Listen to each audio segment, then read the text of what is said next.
it.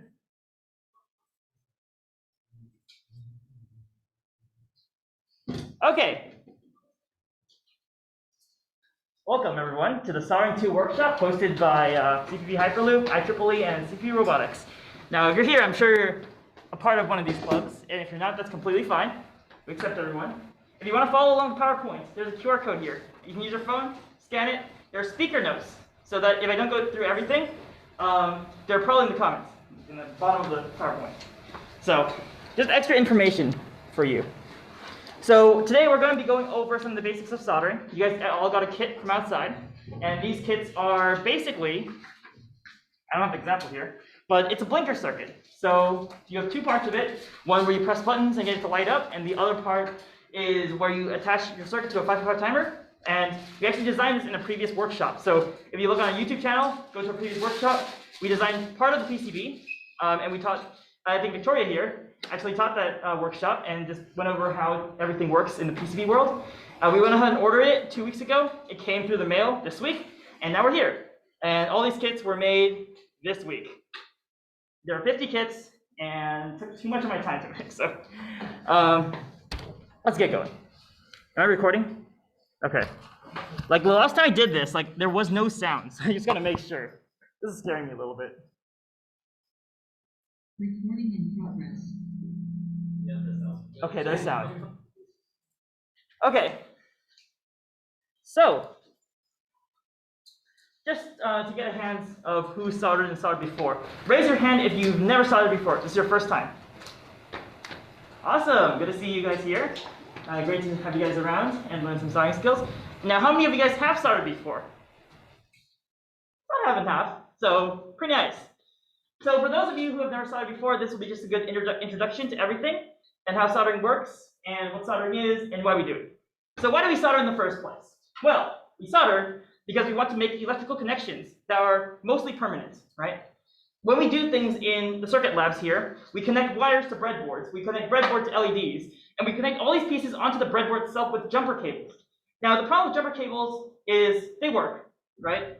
But they don't work really well because you can just pull them off, right?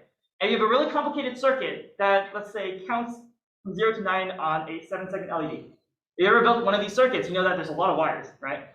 And so let's say you just accidentally disconnect one wire from another, and now you have a spare wire with a really complicated PCB, or not PCB, a breadboard, and you don't know how to put it back in. So using a PCB, we can simplify this by putting our entire circuit inside the PCB itself. And during the PCB design workshop, Victoria went ahead and taught you guys how to put your circuit inside here, route everything with these copper cores and really nice individual lines.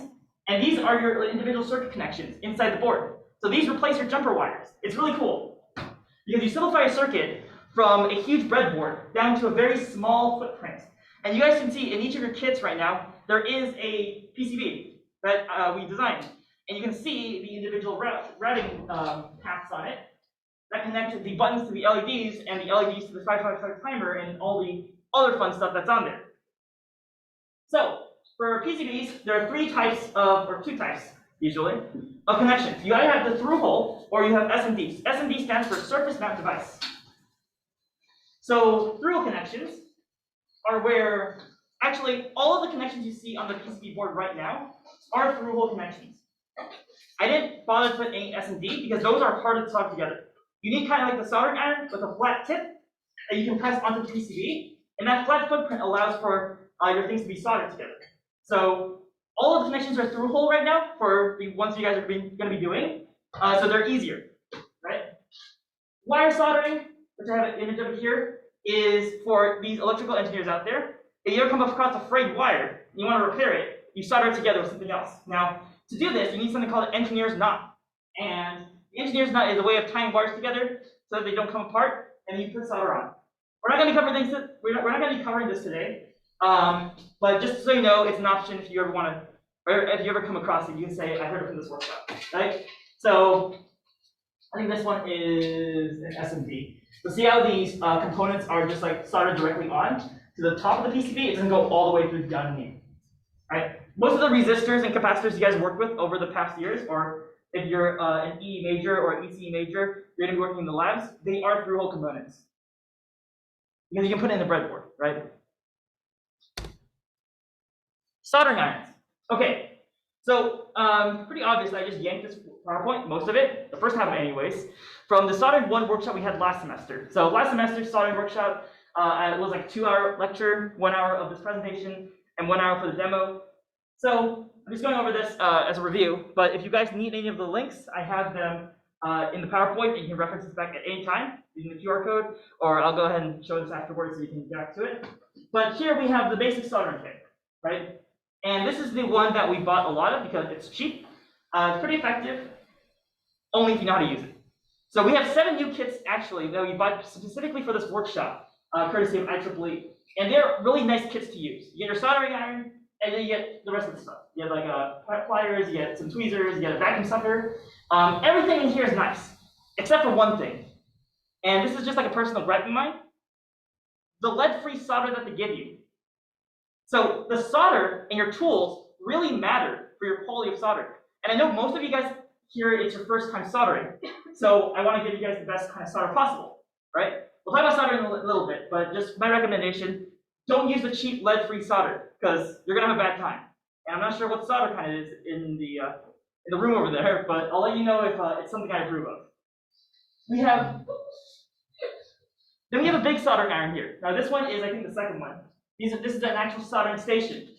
So in here, in both of these soldering irons, you can change the temperature, and you'll see in a bit that temperature actually matters. I usually like to crank it up to like 450 Celsius, but some people say you can only do like at 350. I kind of just say it's easier to do it at 480 degrees, so because the solder melts quicker, right? So you can have temperature control in both this one and this one, but in here it's more imprecise. This is just using a tiny potentiometer on the soldering iron.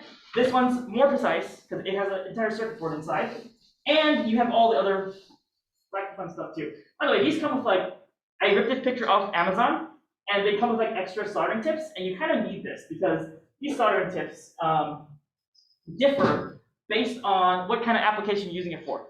You usually use a pointed tip for a through-hole soldering, and you use a flat tip for SMD soldering. And if you ever get one of these, this is more cost-effective. It's like 20 bucks. This is like 40-something bucks, right? But again, both these come with like lead-free solder, which I'm going to tell you I don't like. So just watch about that. Because like the first time I soldered was using one of these like really cheap kits. I used lead-free solder, and I was like, I don't know why it's not melting. And here's the deal with lead-free solder. Good segue into the next slide. So this is lead solder. It's poisonous, but it's good. You guys gotta watch out for that. That's why you guys are wearing masks. We're here to protect ourselves from the lead solder. Lead-free solder is the one I showed you previously. Lead-free solder is bad unless you get a really expensive lead-free solder, but that doesn't really exist, right? Lead-free solder is bad because it has a high melting temperature. So this lead solder has a lower melting temperature, so it can melt quicker, and it has a better connection with the board as well. Lead-free has a high melting temperature, and so you're going to have a bad time trying to get that to melt.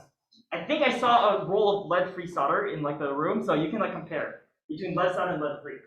This one is 60-40, tin lead. SN60 means it's 60% tin, 40% means 40% lead.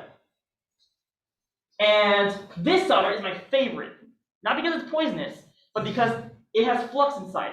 And we'll want to flux in a little bit, but flux is basically this magnificent chemical that makes all your solder joints very secure. And you can prevent things like cold solder from happening. Cold solder, by the way, is when you have bad joints. It's just another way of saying bad joints, right? When you solder something together, you want it to stay permanent, right? You don't want to give it a good yank and have it fall right out. Believe me, that happens. So how do you protect yourself from this? Well, you either get an exhaust fan, you wear a mask, have good ventilation in the room. You can also not use it, but use this. That's my recommendation. And here's a video I want to show you of low quality versus high quality solder. This is an amazing video that demonstrates that up close.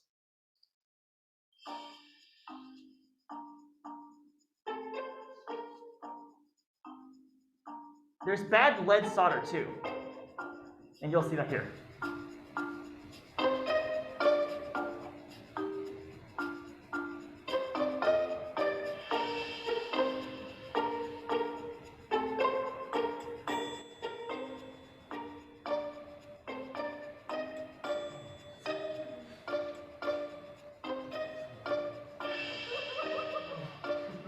solder. Temperature matters when you're soldering. 350 is what they recommend. Like, you go to people who do this work for a long time, they recommend 350. It's pretty better than 300, right? You say?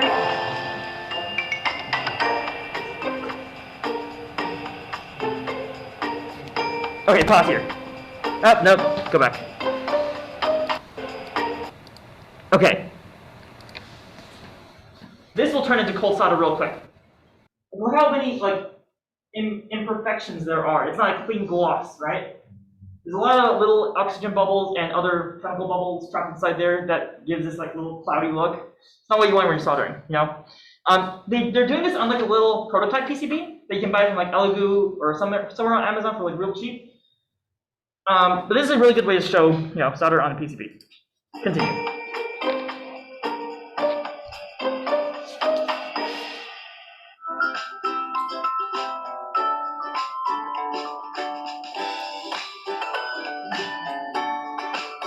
So as you increase the temperature, it becomes easier to solder stuff together.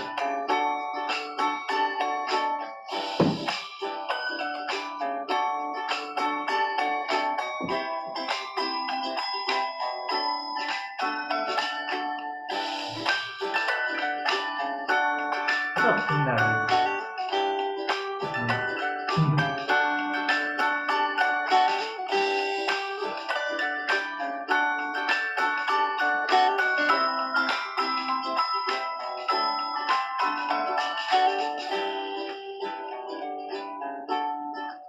That's like the best you can get. Like, have it be a mirror.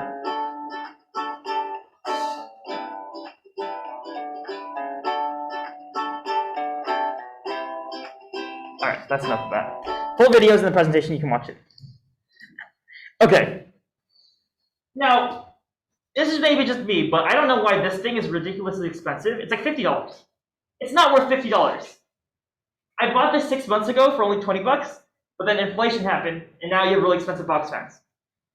You can actually make one of these yourself using a big little fan, connected to some power, have it suck all the stuff out into a filter. But this box exhaust fan has gone up in price ridiculously. So get it if you want, get it if you have money, but you do need some way of getting those fumes out of your face because again, you're using lead solder, it's poisonous. Solder fumes can be dangerous. Well. Made out of lead, so you know, you inhale it, you probably get lead poisoning or something, right? So, if you're soldering indoors, make sure ventilation is available. Now, here's some examples of ventilation, right? It's called opening a window, opening doors, having a fan in your room to blow out all the solder fumes to another place, like outside. That's the easiest way. Or you have one of these box fans right next to you. This only works when it's like 2 inches away from your soldering station, by the way. It's pretty fun to see because you just start soldering, you see all the fumes like try to waft up, and they get sucked right into the fan. Awesome. But expensive. So cheaper way to do it is just use a fan or open some windows. Don't solder inside an enclosed room. Okay, tip tinner. Yeah, I love these things. They're like really small, but again, they're also really expensive. The only one I see worth buying is like the lead-free solder, or the lead solder, the 6040 flux core solder. It's only like $7. You get a lot of it. I bought my first roll of those, and I have like soldered for a lot. And I've never run out. So it's only $6.99. You can use it for like 2 years. This though, you can also kind of use it for 2 years. But again, this is like a block of metal, you know, a block of solder, essentially. But it's like $10 or something. And when you start soldering, just to make sure everything is conducted, because our main goal here is to have very long-lasting connections and to avoid cold solder. So to do that, we can use our soldering iron and put it inside of this thing. Right, this is just a block of solder, to coat the tip of the solder with some metal. Now, why do we do that? Well, to make it more conductive. Because when we solder, what we do is we press the soldering iron, or actually we press the solder onto the tip of the soldering iron to melt it. Because the soldering iron's tip is literally the hottest points of whatever you're going to be doing for a long time. And you want that solder to melt. So you heat up the board, your elements, like your resistor or something you want to solder together, and then you press the solder into the soldering iron tip and have it melt onto the PCB. Big misconception is that you want to put the solder into the resistor or whatever you're trying to solder in, and that can work, but you need, if you ever took thermodynamics, you know that the element is going to have to heat it as hot as the soldering iron before you can melt anything on there. And none of us have that time, right? So melt it on the soldering iron tip onto the PCB. But that goes back to the point, we need to make the soldering iron tip conductive first, or else it's not going to melt on the soldering iron. So tip tinner, you coat your soldering iron tip in this stuff, so that it makes your soldering iron more conductive and makes your joints more conductive. It's our main goal here. All we're trying to do is make long-lasting connections and not burn yourself. Solder sponges. This is also how you can make your soldering iron more conductive. Now, everyone thinks that metal sponges are cool, right? You can also use a regular sponge. You wet it with water, you put it around, it makes a cool little hissing sound when you put your soldering iron tip in it. Everyone thinks that metal sponges are cool, right? They clean your soldering iron tip, but they also make it more conductive as well. They actually spread out the tip tinning, whatever it is, onto the tip of the soldering iron, and you get this nice gloss after you stick it in and rub it around a few times. Regular sponges don't do that, right? And so, going back to the tip tinner a little bit, you can also tip tinner your soldering iron using just regular solder. Like you can just put it on, and you have a fat glob of solder on your soldering iron, and you stick it in one of these things, and it evenly coats it around the tip. It's really nice. It's really cool. Let's try it out in a bit. Flux. Again, we use flux. Our solder, the solder I recommended you, has flux on the inside. So this stuff is on the inside of that solder. So when you're soldering, that stuff will just float into the element you're soldering to. So there's different types of flux. You have the flux paste, you have flux pens, which we have, and I got us some cool new tools to try. We actually have flux syringes now. So you press down on the syringe, and it deposits some flux onto your PCB. You don't need a lot, only a little bit, right? And flux syringes are cool because they're more precise. We use flux because, as you saw in the previous video, when we're soldering something onto the board, sometimes it gets cloudy, right? And you see those little oxygen bubbles and everything that gets inside. Flux is an oxidizer. It gets rid of that, right? It combines the metal with oxygen so you get a nice, smooth, clear, and a mirror-like surface to your whatever you're soldering into, right? This is also expensive. I think you see a trend here, right? This hobby's pretty expensive. But it's good because once you get this, it'll last you for a long time. If you're getting one of these rosin paste fluxes, just get a brush with it. I've used a row of header pins as my brush for the longest time, and that's not really effective. I don't know what effective brush you would have for this thing, but I usually go for flux pens or flux syringes. But experiment around, see what happens. You only live once. It's the wrong analogy to use for this. Desoldering tools. Okay, so you're soldering, and then suddenly, you make a mistake. What do you do? Well, there are two things you can do. You can use a desoldering pump, or you can use solder wick. Let's go over desoldering pump first, right? Every beginner's kit comes with a little plastic pump. This is a really fancy one. I don't have this. It's like $50. But the plastic ones work completely fine, right? It's not going to melt. So when you're desoldering something, you jam that plastic sucker right into your board, on the iron, on the element. It's not going to melt. And then you press the button, and it sucks all that solder out. The reason why you want to get so close to the board is you want to create a vacuum. Because your soldering iron is going to heat up the solder, and then your soldering pump is going to suck all that liquid solder right out of there. That's why you want as close as a connection as possible. Soldering.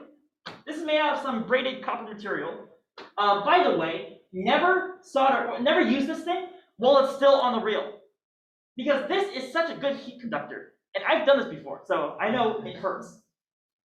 And also the thing melts too. So cut a piece of it off, use some pliers. Do not hold this while you're soldering it, because it's, again, heat conductive. I've burned myself doing this before.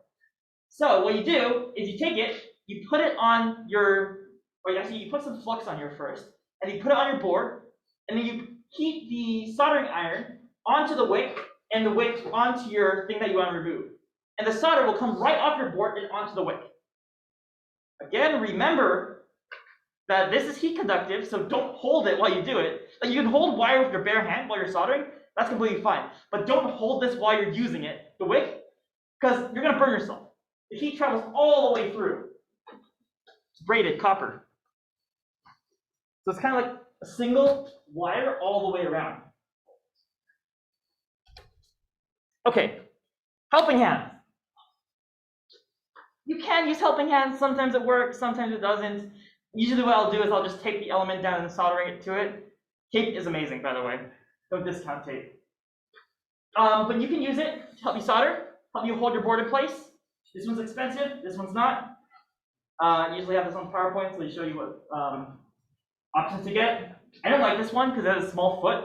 So when you're trying to like solder something onto it, it just falls over. This one's more stable. So if you want to like shell out a few more bucks, get this one. But again, it's expensive. See the trend, right? How much? Let's find out. It's good you asked because I have links here. Oh, that's the wrong one. Only $30. It's not bad. It is by Koto though. These are the people who make the box fans. They made it $50. Let's see if it's still $50. Now I have this like common gripe with like Amazon and like these companies making it real expensive. You know, my favorite Arduino Nanos, the cheap knockoff ones to buy from Amazon, they cost about $13 for 3. It last summer. Anyone want to guess how much they are now? 30 for 3. 20 for 1. Close it. Like, it's almost $30 for 3. So it's like $10 per Arduino Nano, which it shouldn't be that expensive. Like we're gonna have an Arduino Nano workshop or like an Arduino 2 workshop at the end of the year, which is in line with our club dues. So we get to build like a programmable macro board. So if you guys are interested, let me know. But look, it's $54.99. They gave you a discount on that to make it $50. It used to be $50, like when I checked this. It's insane. Anyways. And I know I'm making this sound like it's like a gatekeeping tactic for soldering. Like it's really expensive, you shouldn't do it. But to be honest, here's my advice. Get the cheapest soldering kit you can on Amazon, and then get the Flux core solder and you'll be set. What, that's like $26 instead of like $180 you're gonna spend buying all of this? I'm just gonna show you your options. Or you can just attend this workshop and like solder for free. Yeah.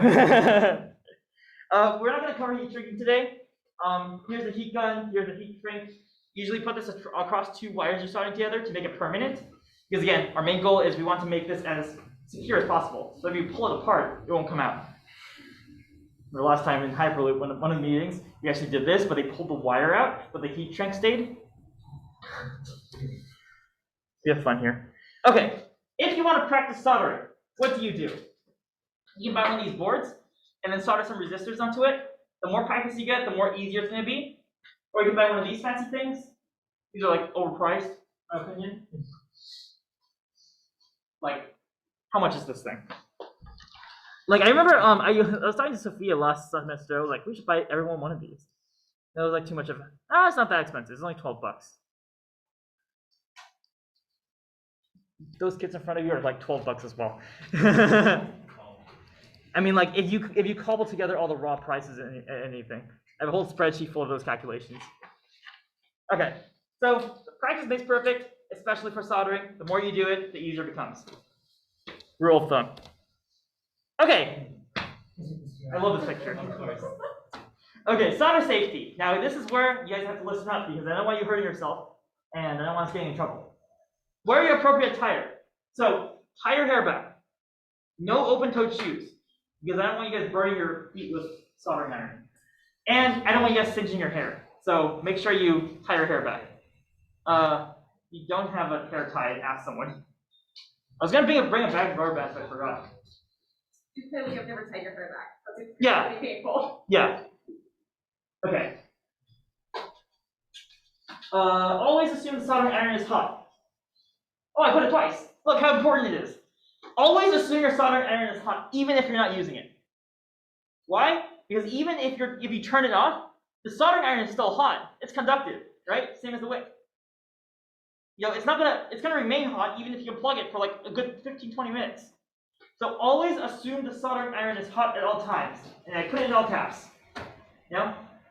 Always tin your iron before using it. You only have to tin it like at the beginning and the end of sessions. But sometimes you're using it and then you start to see discoloring on the tip.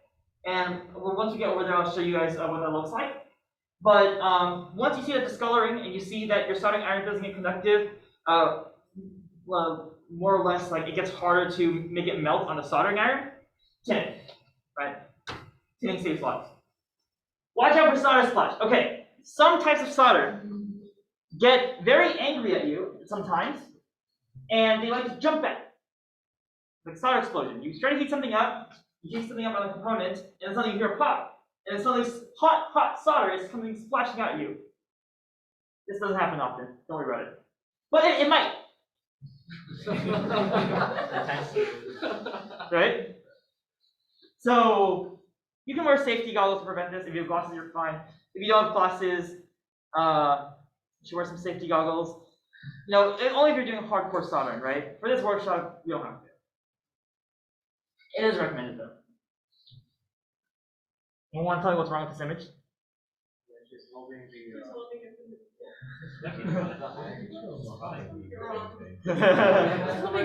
Perfect practice. Yeah, I love stock photos. Okay, here's the second one. This guy's actually doing it right. Should be holding it higher though. This part is also fun. Okay, we have these holders for the soldering irons in there. Always put the iron back in the holder before doing anything else. Okay, if any of you guys know what soldering holders look like, they're like little metal coils that like go downwards, and then you put your soldering iron right in it. That metal coil does get hot, so don't touch this soldering holder, right? If it's metal, it's gonna get hot. There's a warning you guys right now. This thing is at 450 degrees Celsius. That's like, you put a steak on there, and it cooks in like 3 seconds. Probably not, but yeah. Allow for some slack in the power cord. So when we're in the lab, you guys are going to be right next to the power outlet, which is fine. But there's like 2 soldering stations that are not. You put them as close as the power outlet as possible. But you always got to remain some slack. What do I mean by slack? No, not the 3300 slack. But you have your iron, and then you make sure that between the iron and the power extension, it's not like a tightrope, right? You want to have it loose on the ground, and probably like not too long, so you don't trip everyone, but just safe, right? A safe distance from the outlet. Okay, I'm guilty of this one. Turn devices off when not using them for a long time. If you're not going to be soldering, because I do a lot of projects, sometimes I solder, sometimes I screw things together, you turn it on, you solder something, and then you turn it off. Okay? Because if it's on for too long, it gets burnt. People get hurt, and then we can't do this soldering workshop anymore. So, we're gonna have this again next semester. So, ventilate the area. Very important. Don't suffocate yourself. Don't give yourself lead poisoning. And this is one of my favorites. I added this because what happened was that I built myself one of the boards to test if it works. It does work, by the way. You know, you have no idea how much stress I was in waiting for that 1 week for the boards to get to me just to see if it would work or not. Thankfully, it does. But there are a few mistakes I want to point out once we get there. Don't stare into the LEDs for a long period of time. You'll get temporarily blinded. Because these LEDs are stupidly bright for some reason.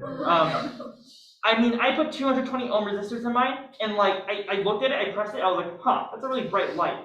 I turned the LED out, and I start seeing black spots. Don't worry, this is temporary.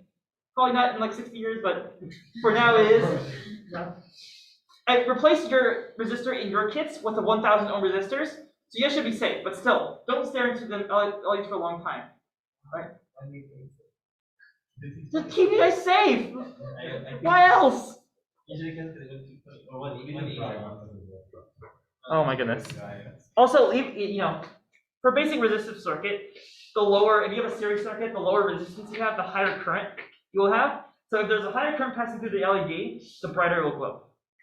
And that's why I increase the resistance, so that the current will drop. V equals IR, Ohm's law. Applies. Because it's still bright. Okay, here's a story, right? I went ahead, put the 220 ohm resistor in, realized, oh crap, this is too bright. I'm consistently blinding myself. And then I put a 330 in, and pressed it, and I was like, holy crap, this is still too bright. And I kept increasing the resistance, and like 100 ohm resistance intervals, and I kept blinding myself. And then I was like, okay, 1,000 is fine, probably. It's like, be safe. Maybe you were still blind for the first one. Maybe. I didn't. Like, all this happened in a span of a week, so it's been a long week for me.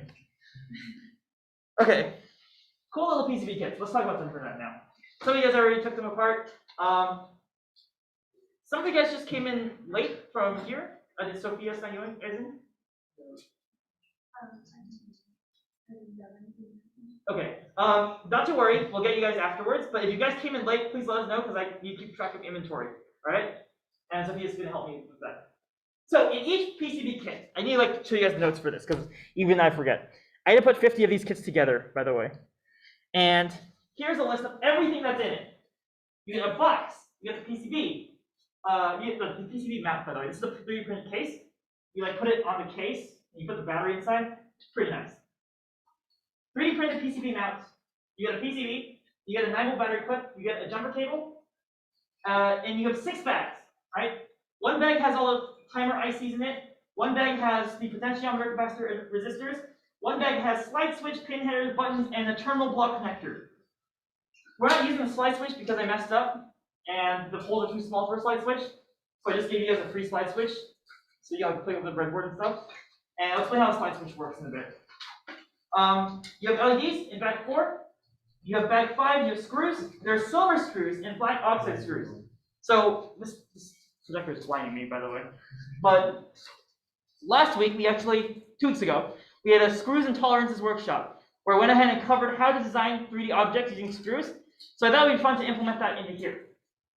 These PCBs have mounting holes on each 4 corners, so you can put the 2.5 by 6 millimeter screw into. Those are my favorite kind of screws, by the way. The silver ones are really nice, but they're also really expensive. The silver ones are 17 cents per screw. Right, that's expensive for a screw. You also get black oxide M2.5 by 6 millimeters. These are countersunk screws. They have this little divot in the middle. You screw them in the battery using that. And bag 6 is just 9-volt battery, and then you have a 3D printed screw on cap, right? And I'll show you guys an example when we get to the lab and how this all works.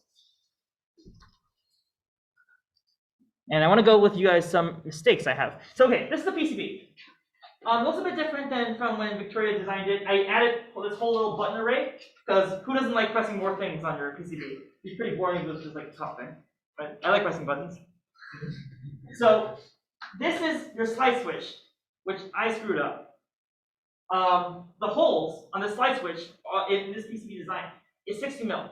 MIL is the unit that PCB designers use for some reason. It stands for thousandths of an inch.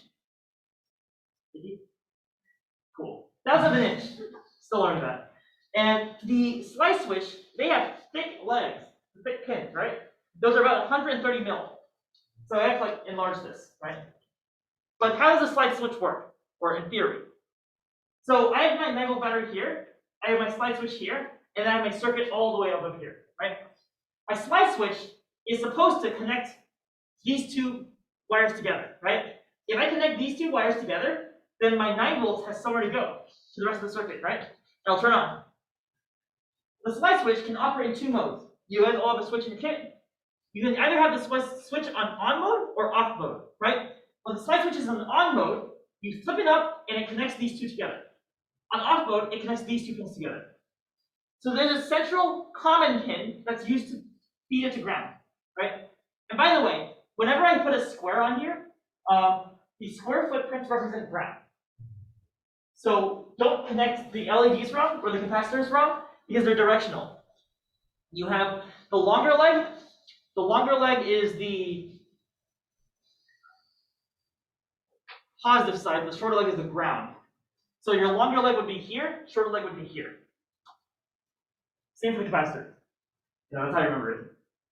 You connect it wrong, it just won't light up. Or it might explode. Stuff explodes for us too. It's not just arrow makers. No, but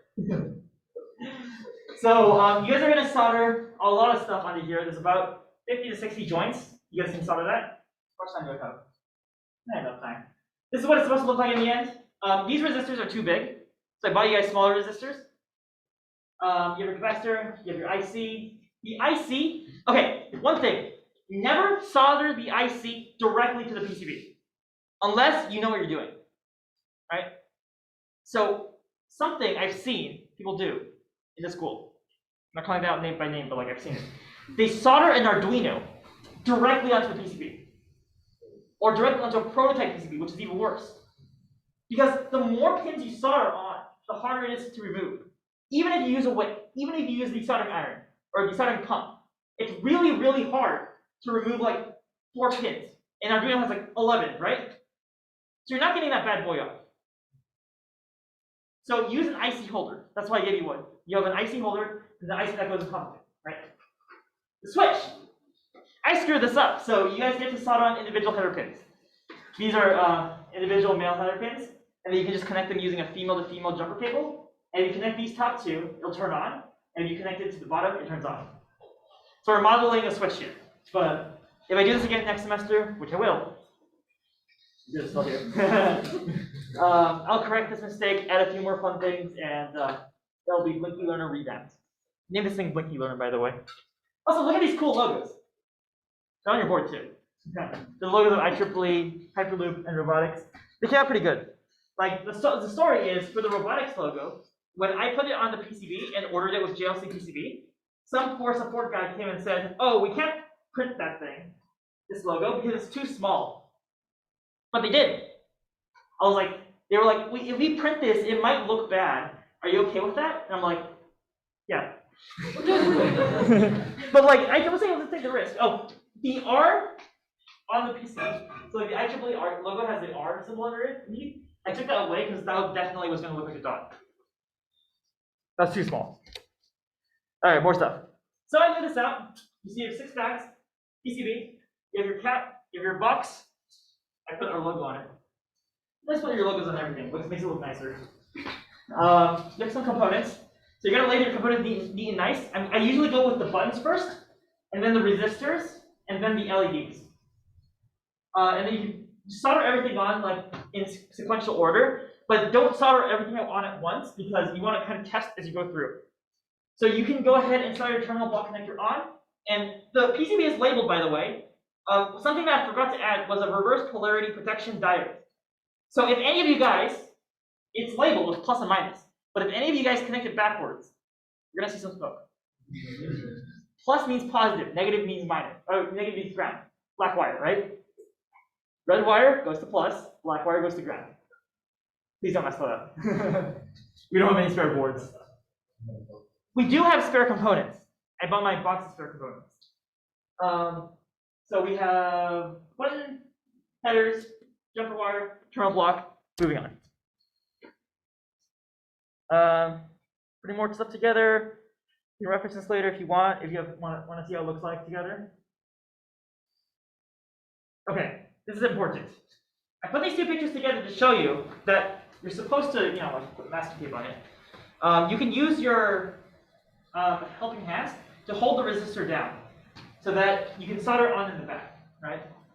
Put your resistor in, tape it in. I don't know if we have tape or not. We can use duct tape. I can use that before. How is it? Probably grab some tape if it's like before 5:15. But this is what we're looking at here. You put the resistor in, flip it upside down, solder it in, and then you cut the extrusions off. You can cut these off, by the way, once you're done with it. Hey Chris, how did the resistor just not fall out if you flip it over? Or you can just like. So like as you're soldering it. Tape. You tape it on. Oh, from the Yeah, from the back. Or you can like. Masking tape is for. I'll go steal some from like another room I have access to. Okay, this is what it should look like at the end. This hole is for your 9-volt battery. We had a tolerances workshop that we went over how to measure tolerances for batteries and things. And this battery perfectly fits in the middle. So, amazing. I printed 50 of these, so it should all fit. If you have any quality complaints, reach out to me so I can see what's up. I was like on 3 hours of sleep while putting all these kits together last night at 3 AM, so might have missed a piece or two, but we have extra parts. Screws. Look at all those screwdrivers that we don't have. We have like 2 screwdrivers, so if you're at this point where you screw stuff together, just give me a holler and we'll get you a screwdriver. I like to make these board designs like this. You have a fillet on each end. Fillet is like a rounded corner. Some people call it fillet. Like, I like to call it fillet because fish are fillet. And you have a 100 mil hole on each 4 corners that you can slot a screw into. These are through holes. These are loose holes. So they're loose enough to put the screw through, but not enough for the screw to fall like all the way through. And these just go on top. Oh, that's it. Okay. Any questions before we go on? We're all good? Okay. So, yes. Is this posted on the Discord, the PowerPoint? I have not posted this on Discord yet, but if you want to access it right now, there's a QR code. Yeah. So before everyone gets up and leaves, Sophia, can you, if anyone just came in and has not signed in with Sophia, even if you took a kit, that's fine. But go with Sophia outside so she can sign you in so I can keep inventory of everything. Okay?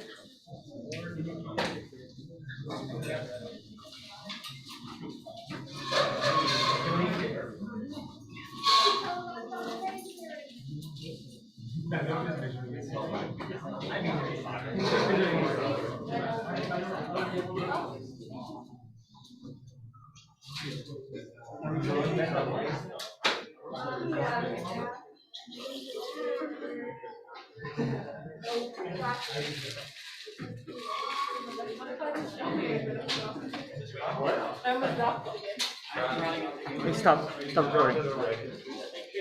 Yeah.